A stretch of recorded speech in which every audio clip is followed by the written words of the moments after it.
Жастардың ең жақсы бұл үлкендерге еліктегені, үлкендерге ұқсағаны, ал қарттардың, қариялардың ең нашары бұл жастарға еліктегені, жастарға ұқсаған дейді.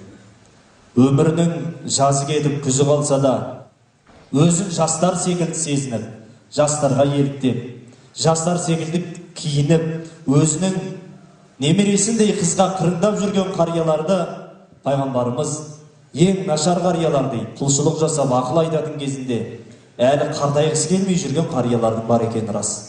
Ал жастардың ең жақсы нағыз нәпсісі атойлап тұрған кезінде, жас болса да өзінің иманына берік болып, үлкен адамдар секілді сөз саптап, үлкен адамдар секілді парасатты, пайымды мінез көрсетіп, үлкен адамдарға қарап бой түзеп жүрген жастарды пайғамбарымыз ең жақсы жастар дейді.